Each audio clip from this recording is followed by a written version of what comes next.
para a multidão, falando com seu jeito simples, mas tocava o coração.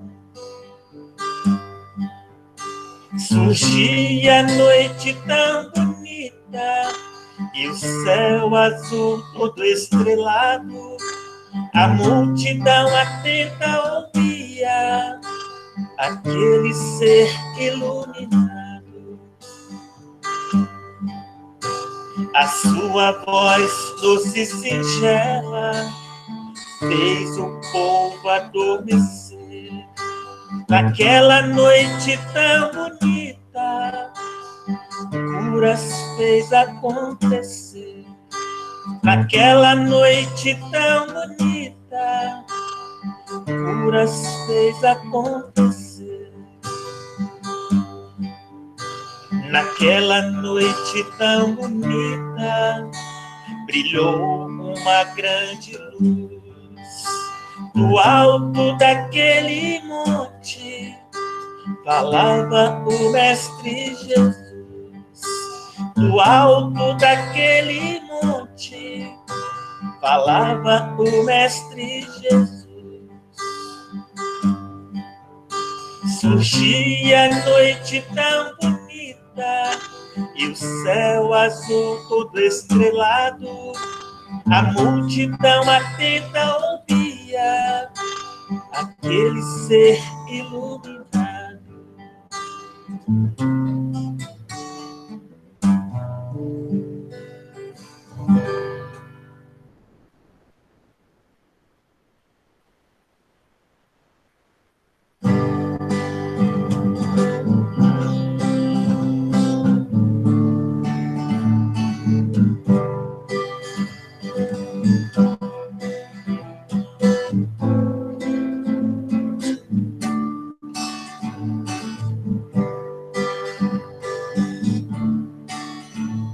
Eu quero sentir suas mãos a me tocar. Eu quero ouvir sua voz a me chamar. Eu quero entrar nesse espaço infinito, voar bem longe, depois voltar. Eu quero entrar nesse espaço infinito, voar bem longe, depois voltar.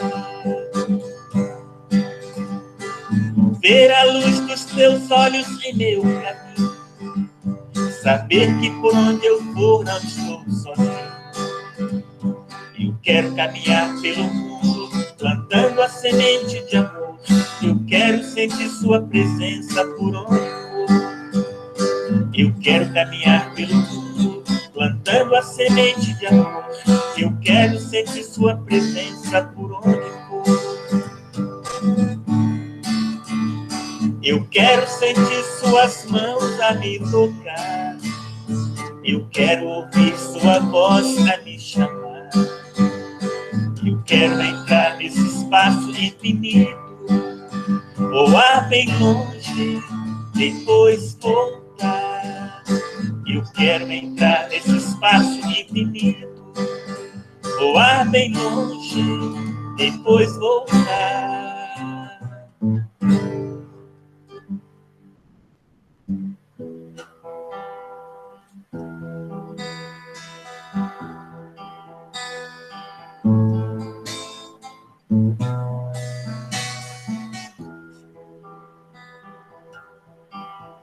O amor é a pura essência de Deus, é a água, é o pão que alimenta, é a força que move o meu ser.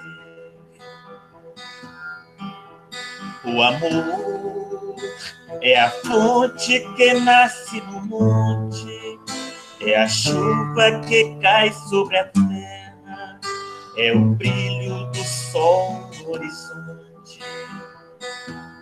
Somente o amor faz a gente viver e sonhar, dá força pra gente amar e ser amado. Quando se ama, O verdadeiro amor é assim, é paciente, compreende, perdoa, deixa este amor nascer em ti.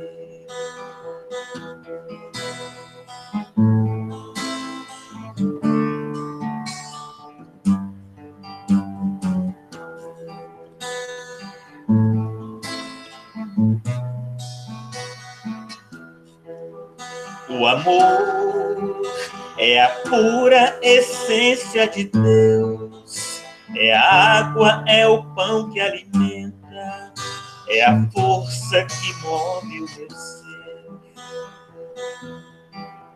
O amor é a fonte que nasce no monte, é a chuva que cai sobre a terra, é o brilho do sol no horizonte.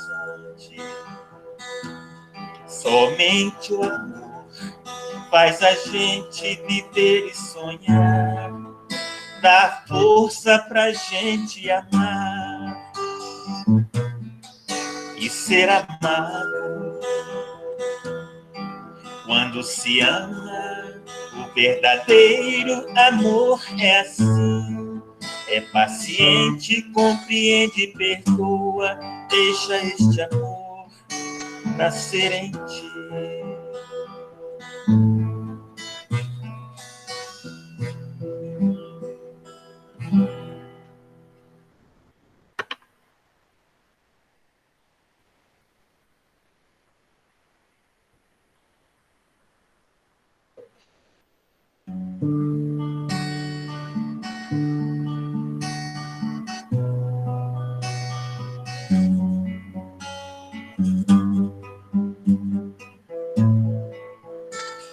Olha lá no alto da montanha, uma luz imensa a brilhar. Escuta a voz do vento que te chama, é Jesus querendo te falar. Vinde a mim, você que está cansado, eu te aliviarei. Sou a luz lá no alto da montanha, o caminho que vai te levar a Deus. Então vem e segue o meu caminho e não olhe para trás, e encontrará um mundo mais feliz e terá para sempre a minha paz. E encontrará um mundo mais feliz e terá para sempre a minha paz.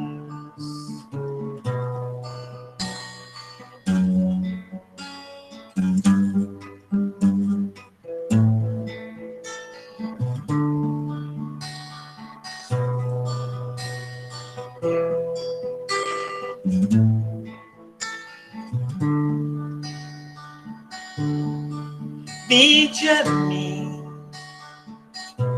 você que está cansado, você que está aflito, que eu te aliviarei. Segue o meu caminho, que eu te conduzirei.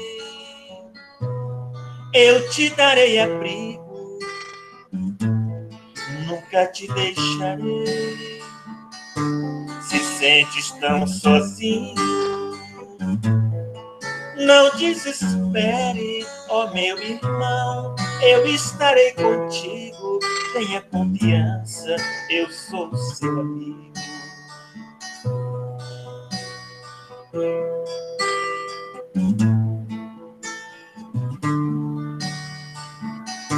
Nós somos aprendizes, somos crianças. Todo o meu passado eu trago na lembrança. Chico Xavier foi o professor, exemplo de fé, exemplo de amor. Somos caminheiros em busca de uma luz. Chico mensageiro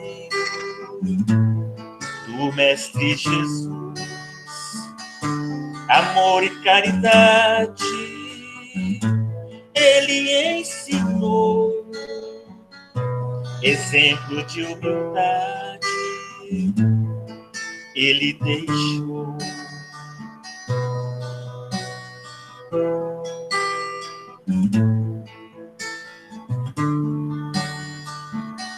Nós somos aprendizes,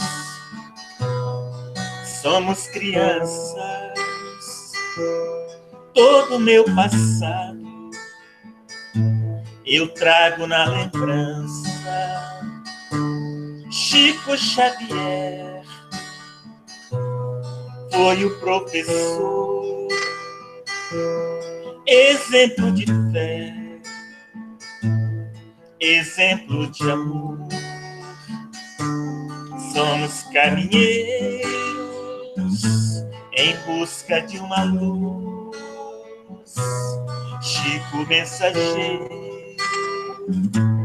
do Mestre Jesus, amor e caridade ele ensinou, exemplo de humildade ele deixou. Amor e caridade ele ensinou, exemplo de humildade ele deixou.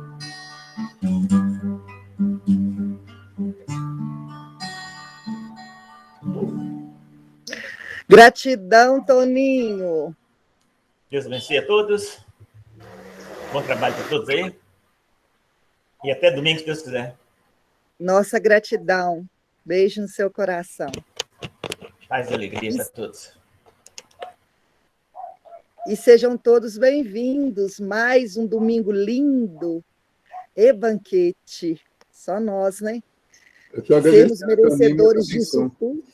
Sermos merecedores disso tudo, Valdir, é uma bênção, não é? Com certeza.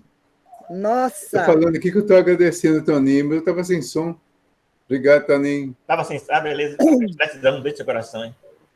Deus menino, seu estudo Amém. De hoje aí, muita paz. Você também. Obrigado. Obrigado, tchau, tchau. Sejam todos bem-vindos a mais um encontro de luz da Fraternidade Espírita Irmão Chico, situada em Souza de Rio Manso, Minas Gerais. Que Jesus abençoe nosso propósito de estudo da manhã de hoje. E vamos começar, né, com a nossa prece inicial. Todo mundo já colocou a água para fluidificar? Vamos lá. Quem não tiver colocado, olha, minha jarrinha está aqui. Vamos lá. Prece. Nesse novo amanhecer, olhe para o céu fazendo uma prece e agradecendo a Jesus. Agradeço, meu Senhor, por mais esse dia de aprendizado. É vivendo que se aprende. Por isso, vou aproveitar o aprendizado da vida, enfrentando as vicissitudes e as tribulações com paciência e resignação.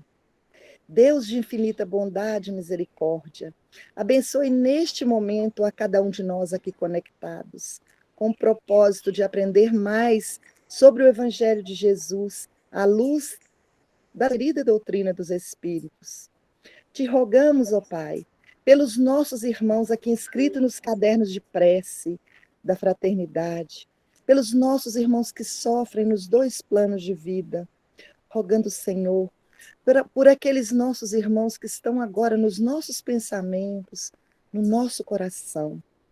Oramos por todos, Senhor, que a tua infinita bondade esteja sobre cada um. E colocamos, Senhor, nessa manhã de hoje, nessa linda manhã que o Senhor nos proporcionou, a nossa gratidão. E te rogamos por aqueles irmãos contaminados com Covid que neste momento padecem nos CTIs, em leitos de dor. Esteja, Senhor, auxiliando todos eles, auxiliando a nossa nação, Senhor. Cuide dos nossos governantes, inspire-os nos melhores nas melhores decisões, nas melhores atitudes. Cuida, Senhor Jesus, também do nosso expositor de hoje, ilumina-o para que ele nos traga ensinamentos necessários, bastante aprendizado para a nossa vida. Mais uma vez a nossa gratidão. E fique conosco, hoje, agora e para todo sempre. Que assim seja. Valdir, você tem 1 hora para falar para a gente. Não? Deus te abençoe. Só ou isso tudo? Bom dia, né? Bom dia a todos, bom domingo. Vamos agradecer mais uma vez a Jesus, a Deus, a oportunidade, agradecer a possibilidade que nos concedemos de estar aqui neste momento e vamos pedir a Ele que nos ilumine mais uma vez também, né? Que a Cida já pediu, vamos pedir de novo que nos ilumine e que nós possamos, ao ser iluminados com o aprendizado, com o conhecimento, possamos iluminar outros caminhos, outros rumos, para que construamos um mundo melhor a partir de nós, né? Hoje nós temos um tema interessante, né? O jovem rico, ou o moço rico, tem vários títulos, e vamos refletir um pouquinho sobre essa questão aí da riqueza, que é muito importante para nós, e nessa construção aí do reino dos céus. Então, diz lá os evangelhos, né? Esse tema está nos 3 evangelhos, no Mateus, no Marcos e no Lucas. E está no Evangelho segundo o Espiritismo também, capítulo 16 do Evangelho segundo o Espiritismo. Não se pode servir a Deus e à riqueza, né? Ou a mamon. Tem várias interpretações também. O título desse capítulo 16, no item 2, é Salvação dos Ricos. E ele começa contando, né? A parte do Evangelho. Então, aproximou-se dele um mancebo e disse: Bom mestre, que bem devo fazer para adquirir a vida eterna? E respondeu Jesus: Por que me chamas bom? Bom só Deus o é. Se queres entrar na vida, guarda os mandamentos. Que mandamentos? Retrucou o mancebo. Disse Jesus: Não matarás, não cometerás adultério, não furtarás, não darás testemunho falso. Honra a teu pai e a tua mãe, e ama a teu próximo como a ti mesmo. O moço lhe replicou: Tenho guardado todos esses mandamentos desde que cheguei à mocidade. Que é o que ainda me falta? Disse Jesus: Se queres ser perfeito, vai, vende tudo o que tens, dá-o aos pobres e terás um tesouro no céu. Depois, vem e segue-me. Ouvindo estas palavras, o moço se foi todo tristonho, porque possuía grandes haveres. Jesus disse então a seus discípulos: Digo-vos em verdade que bem difícil é que um rico entre no reino dos céus. Ainda uma vez vos digo, é mais fácil que um camelo passe pelo buraco de uma agulha do que entrar um rico no reino dos céus. São Mateus, capítulo 19, versículos 16 a 24, São Lucas, capítulo 18, versículos 18 a 25, e São Marcos, capítulo 10, versículo 17 a 25. Então, nós temos aqui um relato que está nos 3 evangelhos sinóticos. Só para a gente recordar, os evangelhos sinóticos são aqueles que têm uma mesma ótica, uma mesma visão. Então, Mateus, Marcos e Lucas compõem esses evangelhos sinóticos. Tanto é que muitas passagens estão nos 3, é a mesma história contada um pouquinho diferente por cada um. Neste caso aqui, o Marcos tem 2 versículos a mais do que os outros. Mas a história é a mesma, com pequenos detalhes, às vezes, que não são tão significativos. mas os três contaram a mesma história. Essa história, hoje, que nós estamos trazendo o Evangelho para a nossa atualidade, para a nossa realidade, para, dentro do possível, praticar, para entender o Evangelho, então, para estudar, para que ele seja parte da nossa vida, nós temos que procurar interpretar, não só lendo a letra, porque a letra, às vezes a história é cheia de contradições. Se a gente for pegar essa história e for analisar, nós vamos encontrar uma série de contradições nela, tanto relativa ao momento passado, pelo entendimento que nós temos hoje, quanto relativa ao momento atual.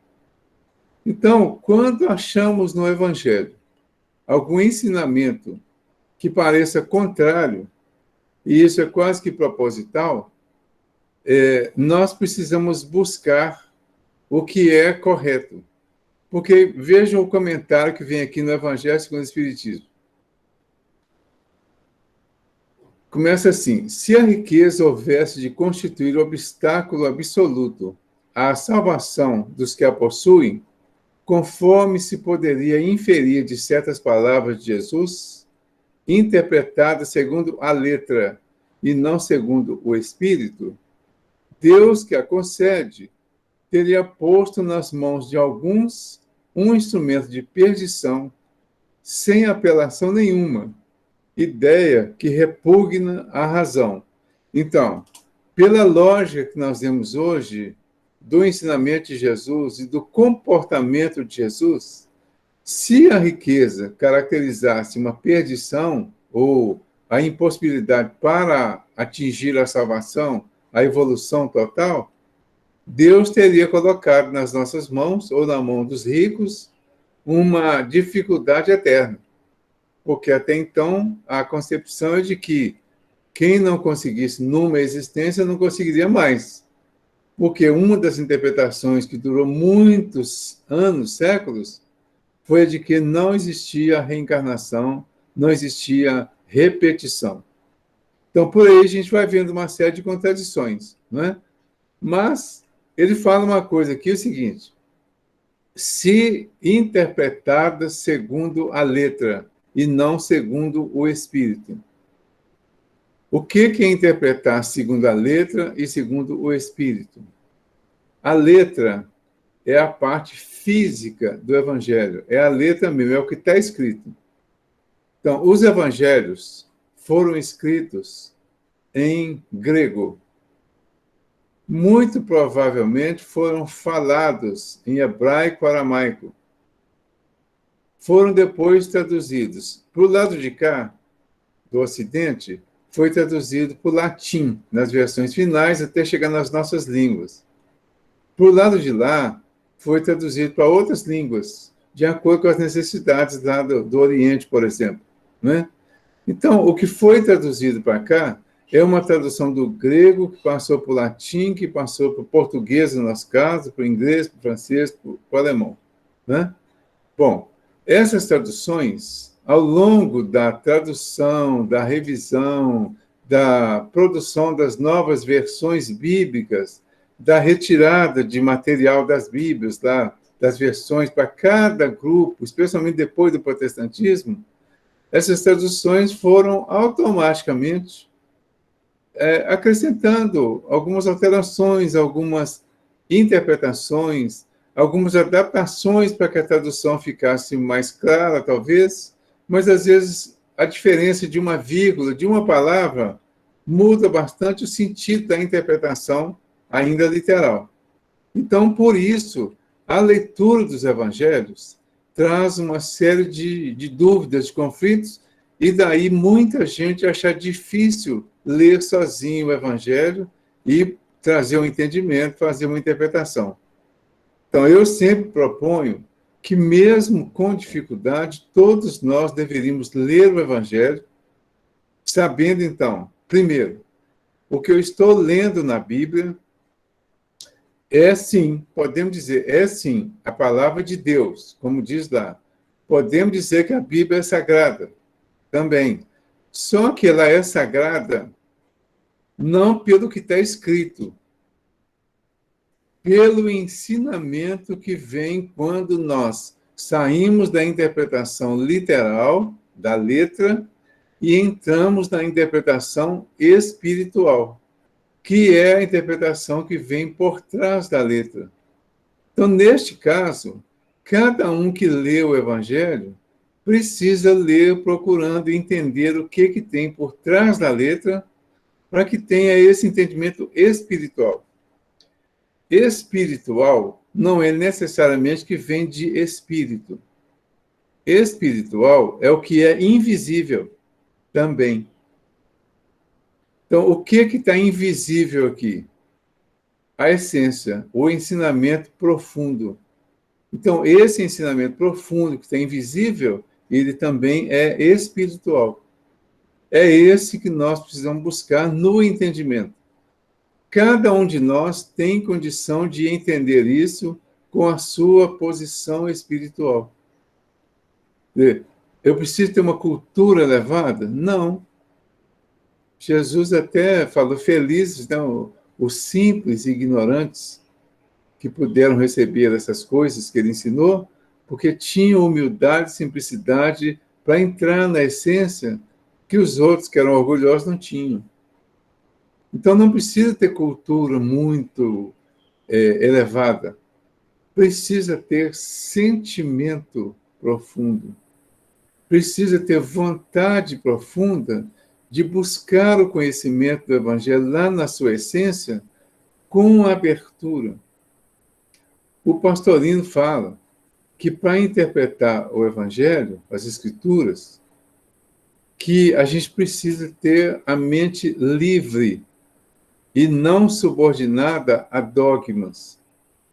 Então, a mente livre é aquela que é aberta a novos conhecimentos, e não aquela que aceita uma coisa como verdade, se fecha naquilo, bom, agora isso é a verdade e pronto, não tem outra.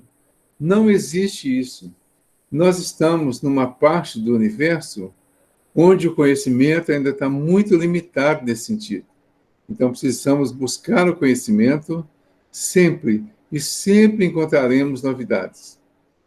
Toda vez que a gente lê qualquer passagem do Evangelho, tanto do Evangelho quanto do Espiritismo, quanto da Bíblia, nós vamos sempre achar alguma ideia nova, alguma interpretação nova.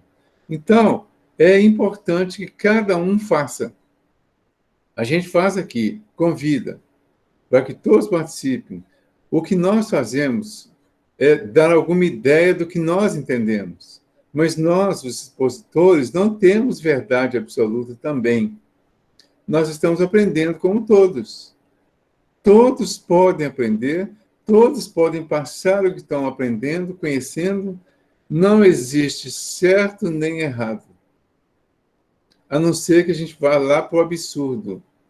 Existem formas diferenciadas de interpretar. E essa que a gente consegue entender é que é a boa para nós. O que ela precisa ter para nós? Toda mensagem do Evangelho precisa ter um ensinamento para nós. Como que eu vou buscar esse ensinamento? Nós temos aqui a história de um jovem rico que se aproximou de Jesus. Aí eu vou começar a ler, então, a história de novo. Né? Vamos ler comigo. Agora vocês estão lendo junto comigo e se posicionando, tá? O que ele fala aqui? A história começa assim. Então, aproximou-se dele. Dele quem? São os detalhes importantes para a gente entender bem a história. Dele quem? Eu imagino que todos vocês responderam dele, Jesus. Certo? Então, um mancebo é um jovem, um rapaz, né? um adolescente que chegou para ele, Jesus, e disse: Bom mestre, que bem devo fazer para adquirir a vida eterna? O que esse jovem queria? Ele tinha ouvido falar sobre Jesus. Sabia das coisas boas que Jesus fazia. Tinha notícia de tudo que estava acontecendo. E ele soube que esse Jesus estava, de uma certa forma, oferecendo um reino dos céus, uma vida eterna, que era uma coisa nova, né? Era uma novidade, porque se falava e todo mundo sabia que a gente morre, né? Então, até hoje a gente sabe, a gente ainda vive com esse pesadelo, né, da morte. Hoje, nós já sabemos que a morte é simplesmente uma mudança de endereço, uma mudança de roupa. Eu deixo a minha roupa física e vou continuar vestindo uma roupa espiritual, mas eu continuarei vivo. Então, eu sou o Espírito. E eu, Espírito, estou usando um corpo. Esse corpo vai morrer aqui na Terra. Mas eu, Espírito, essência, vou continuar vivo. E Jesus veio dizer que essa vida é eterna. Mas ele não sabia disso naquela época, o rapaz. Por isso que ele vai procurar Jesus. Agora, as traduções variam muito alguns verbos, algumas colocações. Aí, o ideal seria que a gente procurasse comparar.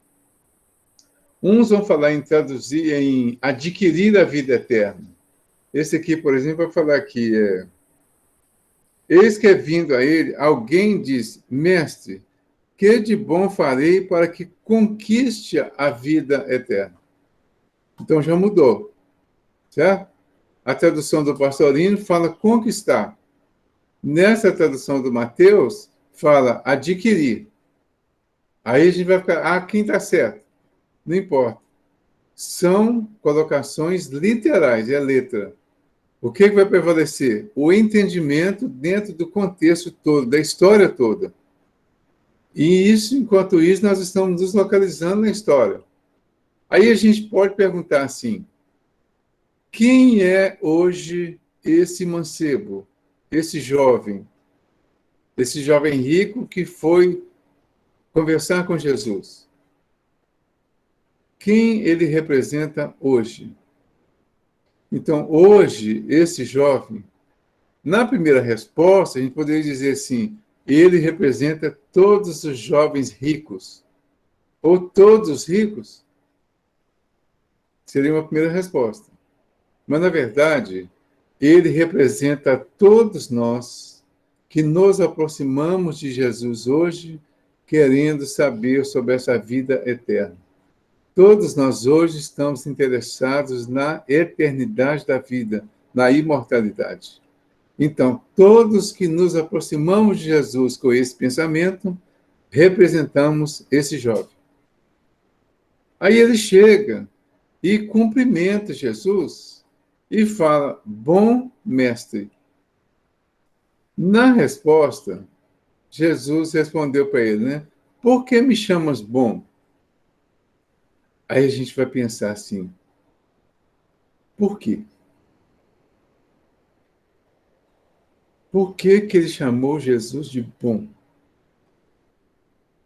Será que ele queria conquistar a simpatia de Jesus, chamando ele de bom, ou seja, elogiando a ele?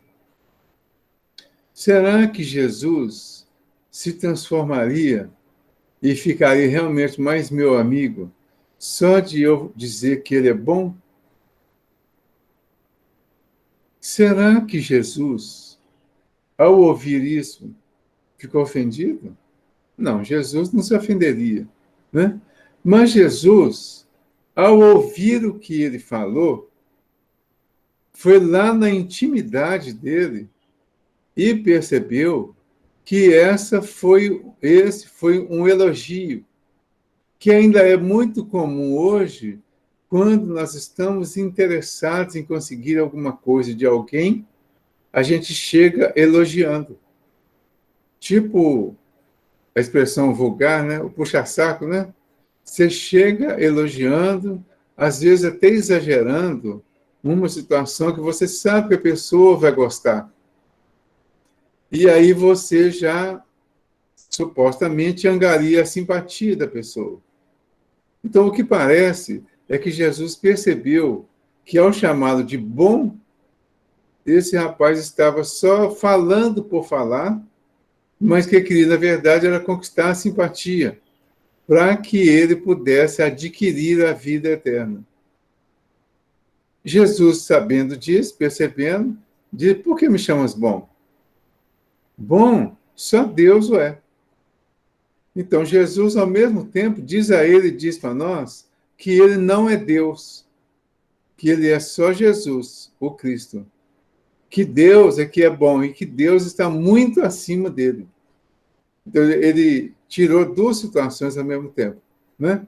E, ao mesmo tempo, mostrou que conquistar a simpatia dele não é simplesmente com elogio. Às vezes, os elogios ficam até desagradáveis. Por quê? Quando alguém nos chama ou fala para nós de alguma coisa que nós não somos, ao invés de elogiar, se nós temos consciência da realidade, nós vamos sentir até ofendido, ou vamos ficar sem graça, até com vergonha. Chega alguém para mim, por exemplo, e eu sei que eu sou feio, por exemplo, né? Aí chega alguém para mim falando que eu estou lindo, que eu sou lindo, que eu sou maravilhoso. Eu vou acreditar nisso se eu acabei de olhar no espelho? O que vai aparecer? Essa pessoa está mentindo para mim para tirar algum proveito dessa mentira, dessa aparente simpatia.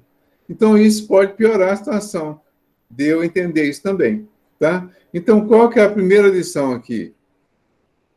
Quando nós quisermos a simpatia de alguém, a gente não precisa chegar elogiando.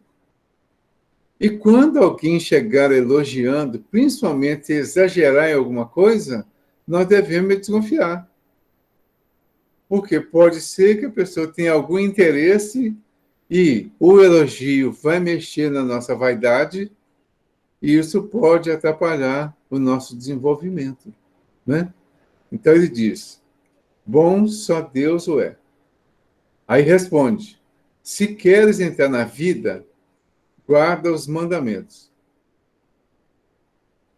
Aqui tem lições interessantes. Se queres entrar na vida.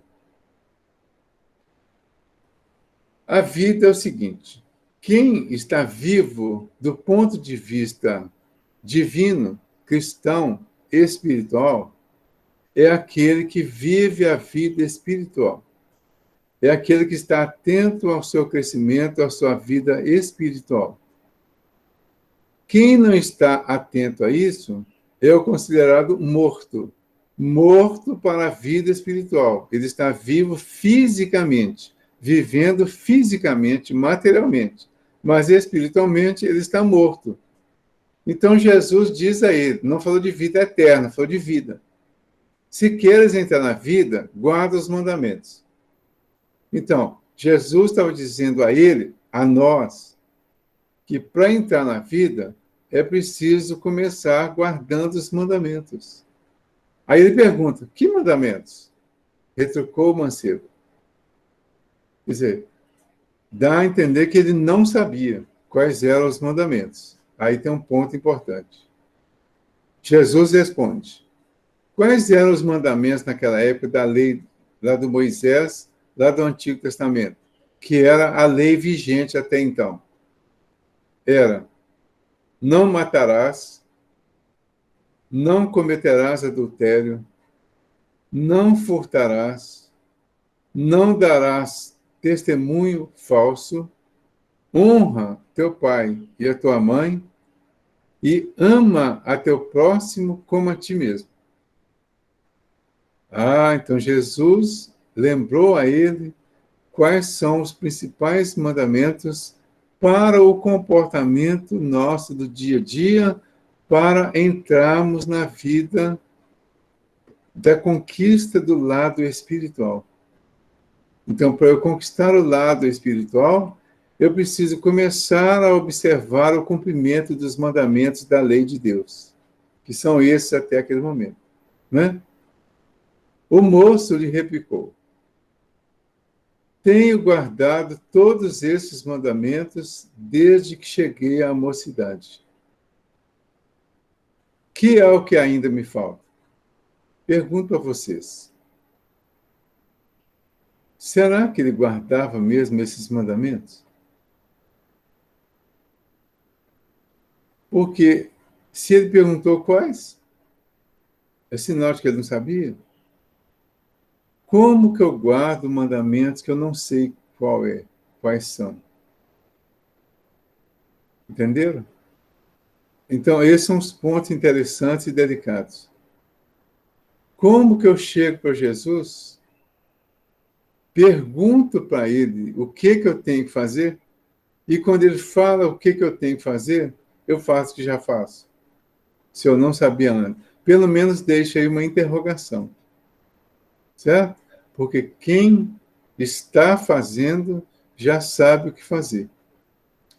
Quem está fazendo nesse sentido não iria a Jesus perguntar o que tem que fazer para adquirir a vida eterna, para conquistar, para conseguir. Por quê? Já sabia o que fazer, não precisava perguntar para Jesus isso. Tá? Então, eu imagino que nós aqui que estamos estudando o Espiritismo, por exemplo, nós já sabemos o que fazer. O Espiritismo deixa claro isso para nós, em uma frase, praticamente, né? Que está no capítulo 15 do Evangelho segundo o Espiritismo. Gravem isso. Fora da caridade não há salvação. O que eu tenho que fazer, então, para adquirir a vida eterna? Caridade, uma palavra. Certo? Se eu já sei que o que eu tenho que fazer é a caridade, eu não preciso ir a Jesus perguntar o que fazer, eu já sei. Ele já falou, em outras palavras. Eu já sei, eu tenho que fazer a caridade. Então, a impressão que dá é que ele não sabia. Então, o moço lhe replicou, né? Respondeu para ele: tenho guardado todos esses mandamentos desde que cheguei à mocidade, que é o que ainda me falta. A impressão que dá é que Jesus percebeu desde o início que ele, tipo, estava numa expressão popular, ele estava blefando. Aí, para não complicar, Jesus responde ele de uma forma ainda mais, para ele, complicada. Porque, vejam bem, se para entrar na vida, para viver a vida, ele não sabia, mas foi perguntar para Jesus, Jesus respondeu, e ele imediatamente falou que já fazia, então Jesus responde a ele de uma forma muito mais enfática, que está no capítulo 5, versículo 48 do Evangelho do Mateus.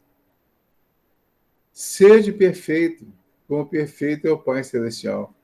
Aí Jesus responde a ele: se queres ser perfeito, vai, vende tudo o que tens, dá-o aos pobres e terás um tesouro no céu.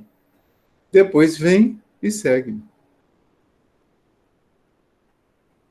A resposta que Jesus dá, para quem? Para nós. O que nós precisamos saber hoje?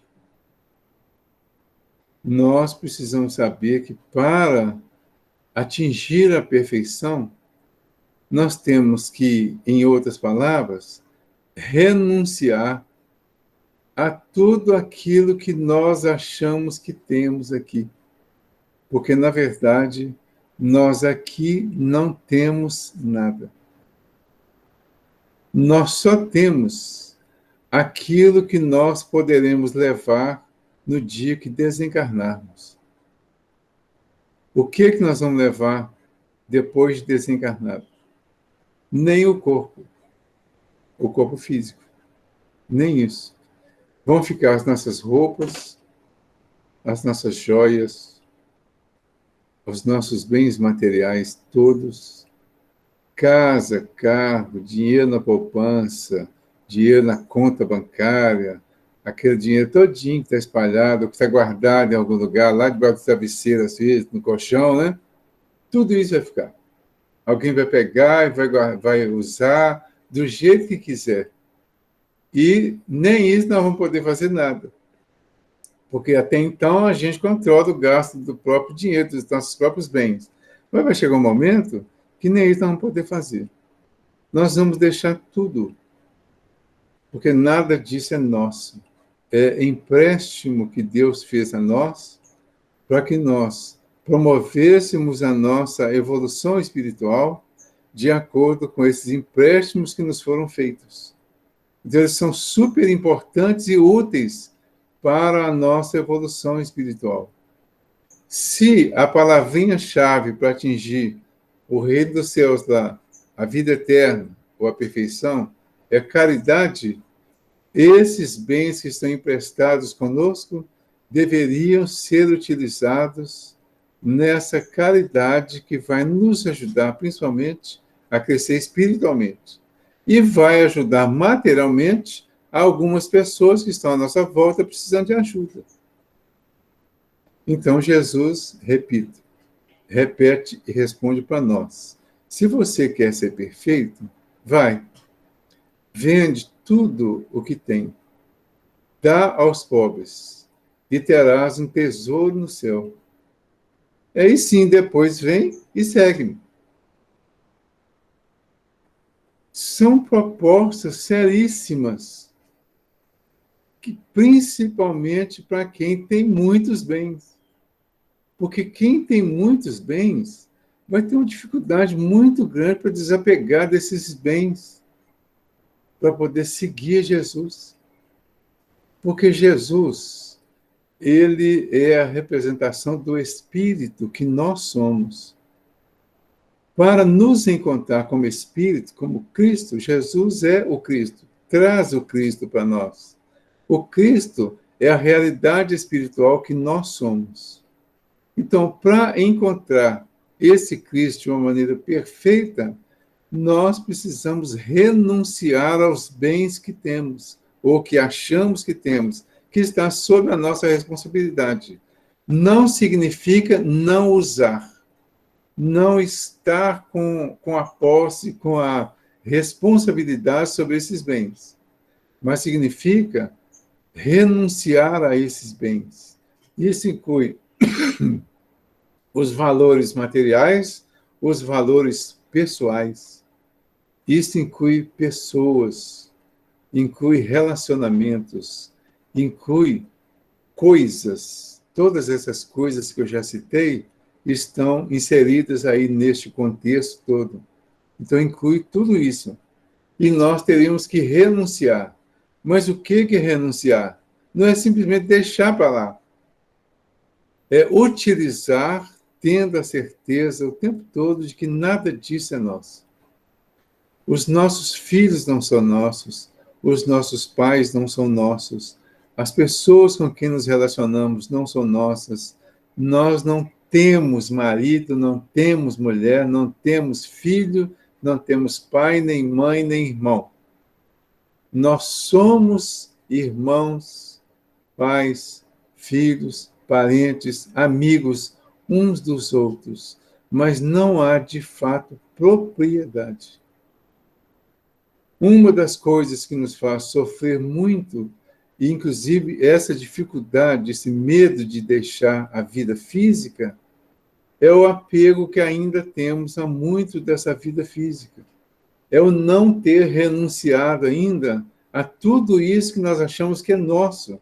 E se é nosso, por que nós temos que largar? Não é? Então, tudo isso reflete o ensinamento que Jesus deu aqui para o moço. Se você quer ser perfeito, se você quiser só entrar na vida, só voltando para a gente recordar bem isso, se você quer só entrar na vida, continuar vivendo bem, tranquilamente, guarda os mandamentos, tá?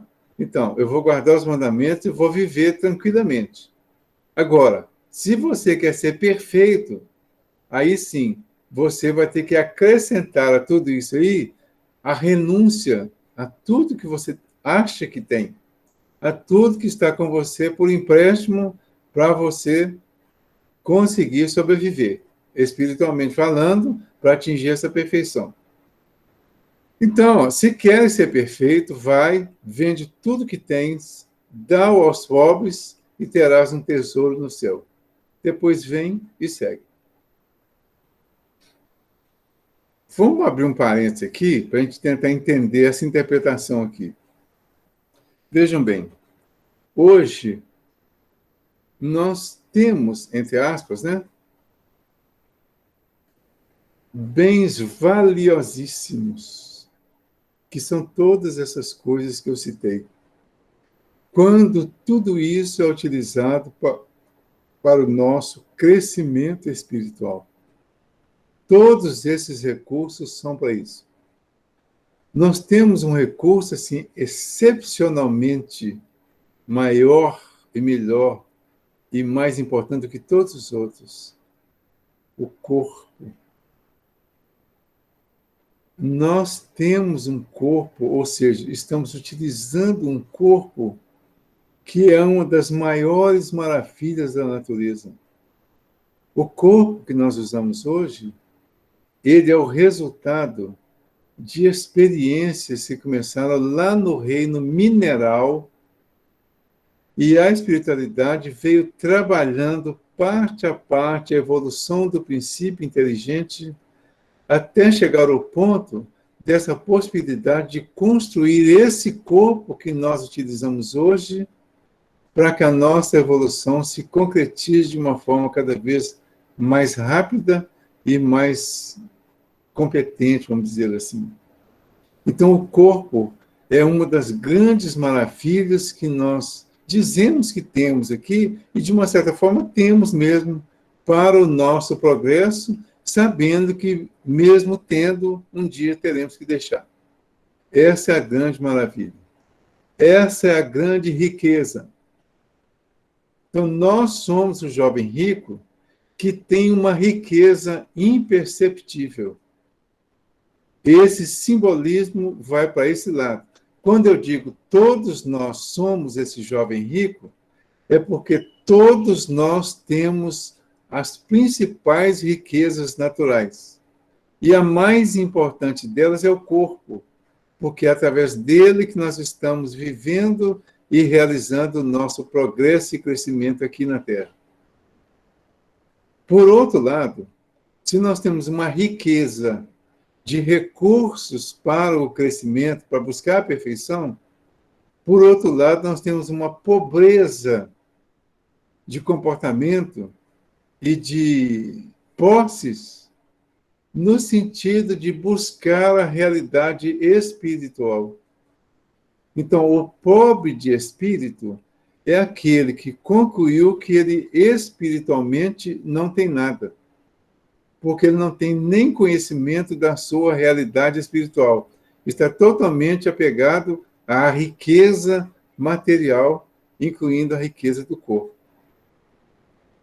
Se Jesus dissesse a um jovem rico de posses materiais exclusivamente que ele renunciasse a tudo que tinha, vendesse tudo para distribuir para os pobres, para depois segui-lo, Jesus estaria ditando, de uma certa forma, um absurdo. Porque se eu conseguir uma riqueza muito grande trazida por Deus, é para que eu, através dessa riqueza, consiga fazer muito bem. Então não se concebe que Jesus chegasse e falar: vende tudo, distribui tudo para os pobres e vem me seguir? Ou seja, será que ele interromperia o meu processo de evolução no meio do caminho para eu ficar pobre, que dependendo dos outros para segui-lo? Então aí tem uma aparente contradição. Mas, na verdade, é porque o entendimento é outro. Então, vamos lá. Ele propõe para o jovem: dispõe, vende. A gente não usa assim, tem uma expressão assim, é mais comum até no interior, né? Fala assim: eu vou dispor do meu carro. Todo mundo já deve ter ouvido essa expressão. Então, dispor do carro é vender, é trocar, é negociar. Tá?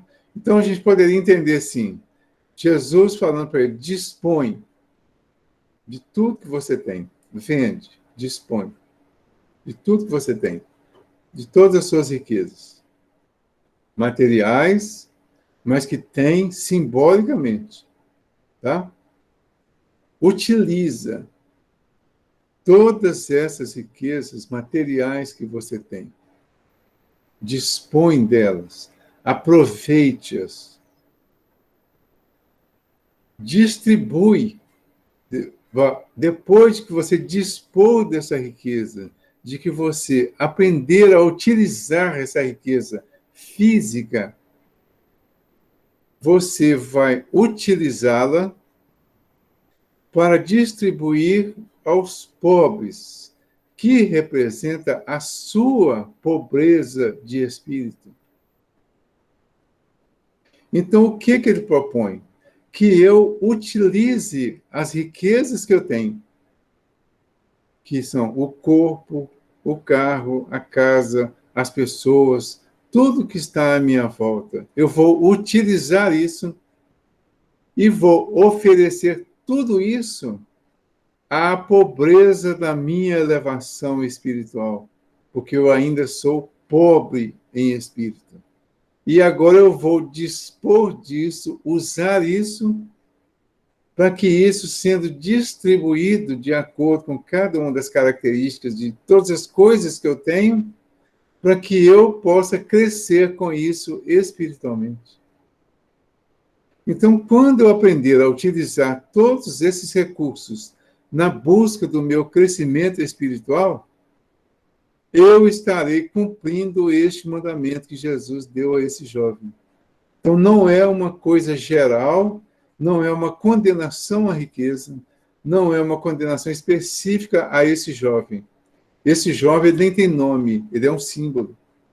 Ele é um símbolo que representa todos nós, que todos temos essa riqueza que ele tinha.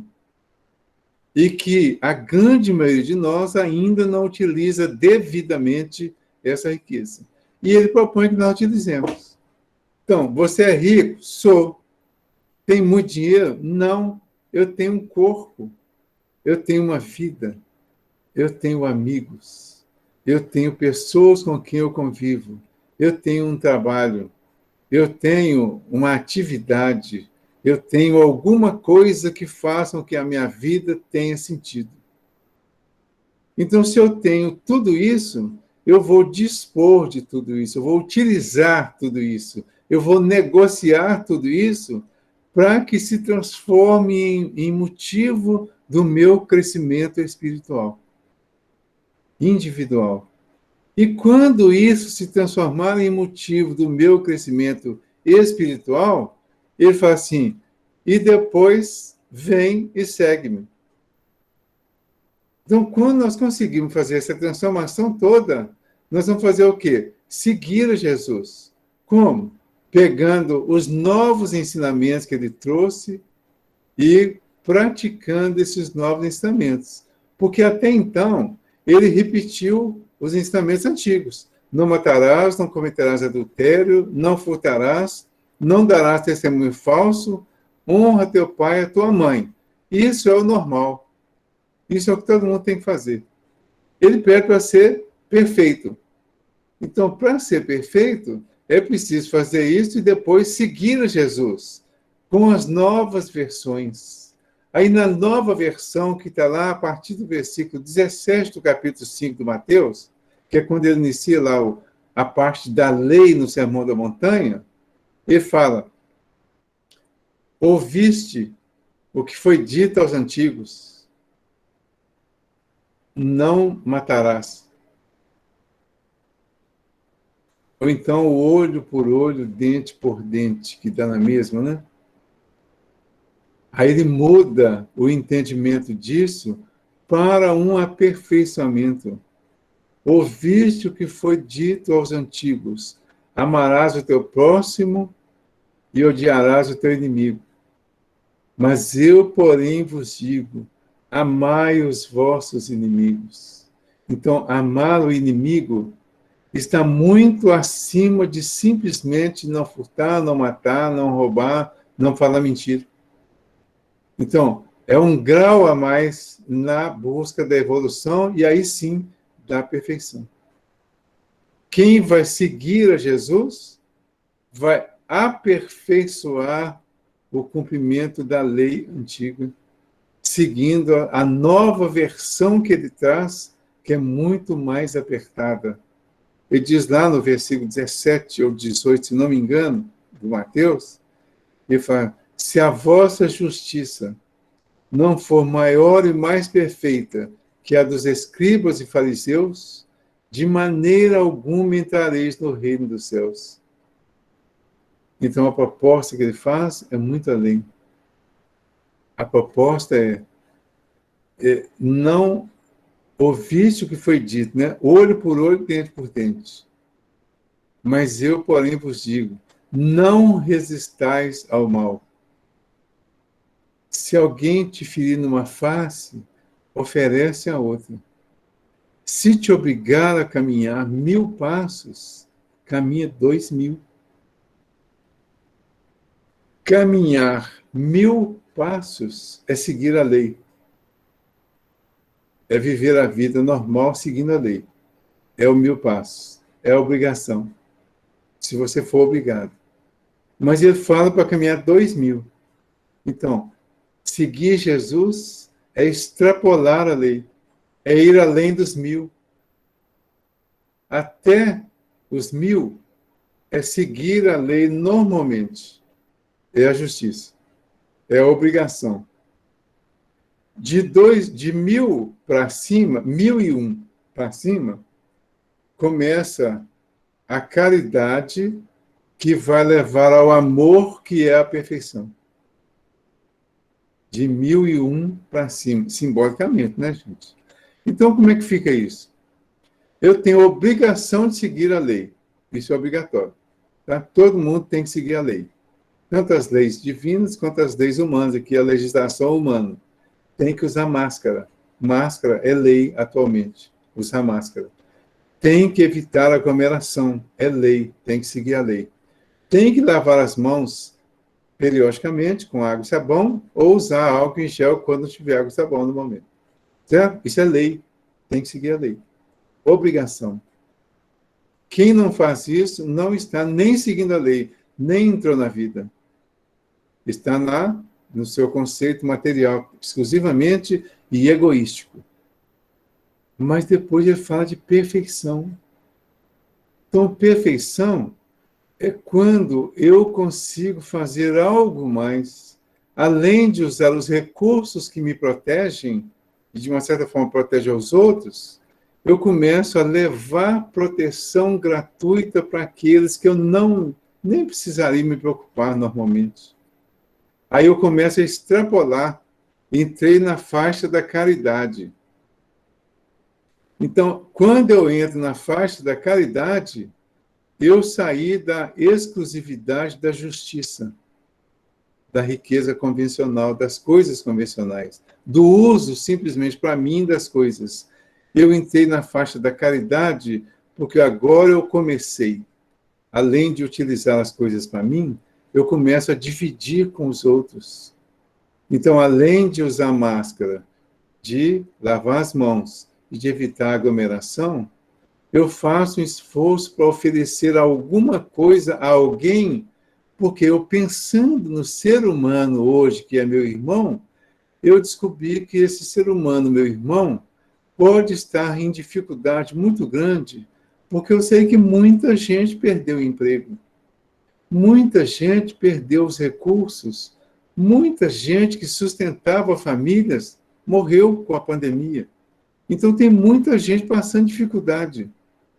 Então, eu não sou obrigado a pensar nisso, mas a minha condição de seguir a Jesus me leva a pensar isso. Aí, o que eu tenho que fazer, então? Eu me obrigo a fazer isso seguindo Jesus, porque Jesus veio aqui para ocupar-se conosco, para nos ensinar, para nos ajudar. Ele não precisava vir. Ele veio, ele se dispôs a vir. Então, para seguir a ele, eu preciso fazer algo semelhante também. O que eu vou fazer? Eu vou me ocupar com o meu semelhante. Eu vou ajudar dentro da minha área de atuação. Eu vou sempre oferecer um pouquinho mais. Profissionalmente, familiarmente. Eu chego em casa e todo mundo que chega em casa, principalmente quem trabalha o dia todo, tem uma sensação de que chegou em casa, tem que estar tudo pronto e que não precisa colaborar com nada. Não é assim. Se nós moramos dentro de uma mesma casa, é até obrigação, é lei isso. Fazer alguma coisa para que a casa fique confortável para todos. Participar da organização da nossa casa. Então, isso seria o legal, o normal.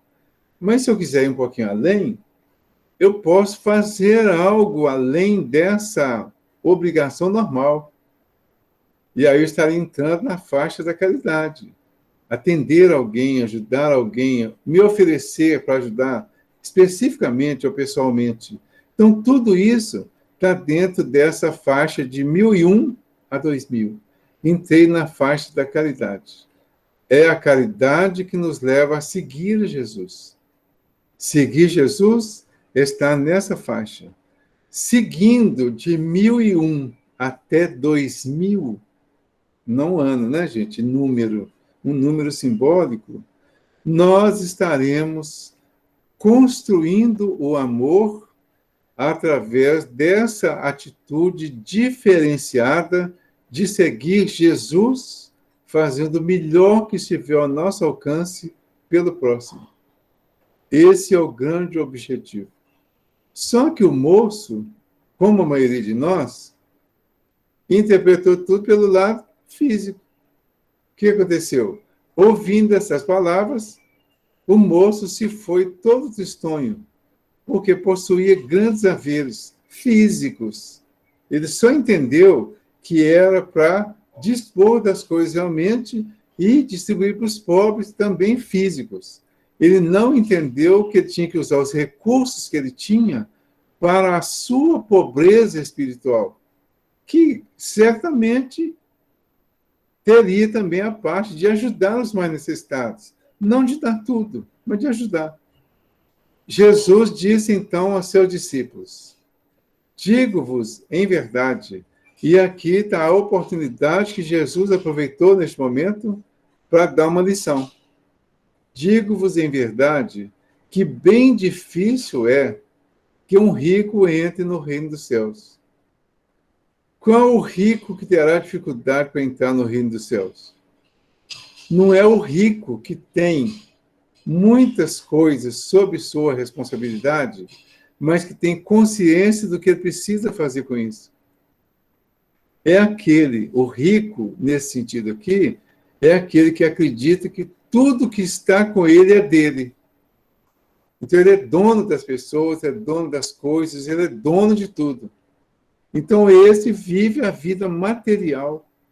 Se ele vive exclusivamente a vida material, tudo em torno dele é propriedade dele, ele está muito distante dessa realidade do reino dos céus. O que vai acontecer? Para ele chegar a esse ponto, ele vai ter muita dificuldade. Porque quanto mais dono ele se sente das coisas, mais dificuldade ele terá para desapegar delas, para passar a viver a vida espiritual. É o que acontece com muitos de nós hoje. Por que nós temos medo hoje da morte? Cada um tem um motivo, né? Uma justificativa. Mas todas elas estão relacionadas a um apego que nós temos a alguma coisa, pessoa ou situação aqui do mundo material. A mãe, por exemplo, eu tenho que criar os meus filhos, eu tenho que cuidar dos meus filhos. Parece nobre, né? E tem um ponto de vista, né? Mas, na verdade, ela deveria saber que se ela tiver que desencarnar, acreditando assim ou não, ela vai. E Deus tem os recursos para cuidar dos filhos dela de acordo com as necessidades deles. Isso e outras consciências nesse sentido nos libertaria do medo, do sofrimento, da ansiedade, da dificuldade. Hoje nós estamos vivendo um momento de medo generalizado. Porque o medo de uma coisa que, no fundo, a gente não quer admitir que tem, ele acaba desenvolvendo para outros medos que são mais palpáveis. E isso vai gerando outras dificuldades. E daí que vem a ansiedade, que vem síndrome do pânico, por exemplo. É daí que vem as depressões, que vem todas as dificuldades mentais que as pessoas estão vivendo hoje, que estão relacionadas com coisas que estamos apegados a elas, sem necessidade nenhuma de estar, mas que precisamos desses apegos para desapegar de outras que nós tememos. Mas em nenhuma situação dessa, nós estamos realmente apegando à vida espiritual, que é leve, que é tranquila, que é realmente a grande necessidade nossa. Então, a lição do jovem rico, a lição do capítulo 16 do Evangelho segundo o Espiritismo, é que nós nos desapeguemos. Não se pode servir a Deus e a mamão, a Deus e as coisas, a riqueza. Servir. Servidor, servo naquela época, era uma pessoa que tinha uma fidelidade total ao seu dono, ao seu amo, ao seu patrão. Então, essa servidão que Jesus fala aí é a que deve ser dedicada a Deus, que é o nosso amo, é o nosso patrão, é o nosso pai. As coisas, nós não devemos ser servos da coisa, escravizados das coisas. Nós devemos ser usuários e ter uma consciência. Nada disso é meu. Essa é a consciência que aquele jovem deveria ter.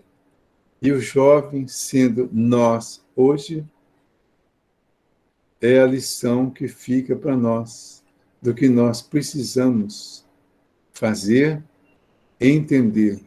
Então, quando Jesus disse ao moço, está lá no Evangelho segundo o Espiritismo, né, que o inquiria sobre os meios de ganhar a vida eterna, desfaze-te de todos os teus bens e segue-me, não pretendeu, de certo, estabelecer como princípio absoluto que cada um deva despojar-se do que possui, e que a salvação só a esse preço se obtém, mas apenas mostrar que o apego aos bens terrenos é um obstáculo à salvação. Aquele moço, com efeito, se julgava quite porque observara certos mandamentos, e, no entanto, recusava-se à ideia de abandonar os bens de que era dono, de que se sentia dono. Seu desejo de obter a vida eterna não ia até ao extremo de adquiri-la com sacrifício. O que Jesus lhe propunha era uma prova decisiva destinada a pôr a nu o fundo do seu pensamento. O que Jesus propõe a nós, como jovens ricos de hoje, é que nós desapeguemos das coisas que estão sob nossa responsabilidade para o nosso crescimento espiritual. Que nós utilizemos dela das melhores maneiras possíveis, mas que estejamos sempre fiéis a Deus, fiéis à espiritualidade, ao Espírito, que é o nosso grande objetivo. E utilizando para atingir esse fim as coisas que estão à nossa volta. E uma das maneiras de utilizar tudo isso é praticando a caridade, cuidando, ajudando, incentivando, beneficiando o nosso próximo dentro das nossas possibilidades. Ok? Obrigado a todos pela presença, pela audiência, pela oportunidade. Jesus ilumine a todos nós.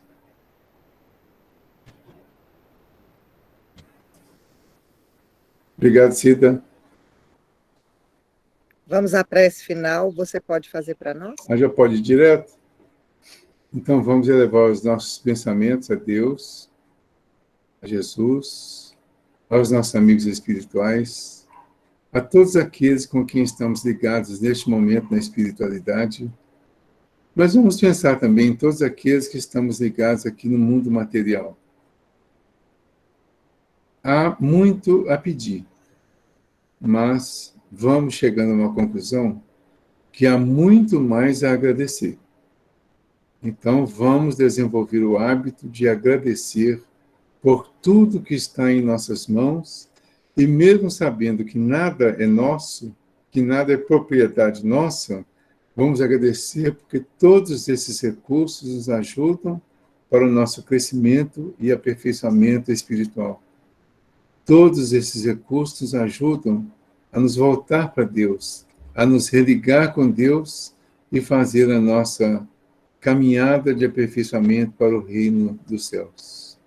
E se pudermos pedir a Jesus, peçamos força, peçamos inteligência, entendimento, peçamos oportunidade de nos tornarmos cada vez mais dispostos a fazer essa caminhada, renunciando às coisas que achamos que temos, em busca das coisas que realmente temos e podemos de fato distribuir para nós e para os outros.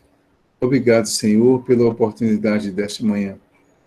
Obrigado por esta casa que tem um nome, que tem um patrono tão importante para todos nós, que foi um exemplo de elevação e de apego às coisas da espiritualidade e de desapego às coisas materiais. Obrigado, Senhor, por todas as lições que recebemos ao longo da vida, pelas lições que estamos refletindo hoje, e vos pedimos ainda, Senhor, permita sempre que tenhamos as condições e a força necessária de perseverança para atingirmos o grande objetivo da perfeição, através de segui-lo na caridade, no amor ao próximo. Obrigado, Jesus. Obrigado a todos, encarnados e desencarnados. Que o nosso dia seja um dia de reflexão, de elevação espiritual e de alegria, acima de tudo. Obrigado. Jesus esteja com todos nós.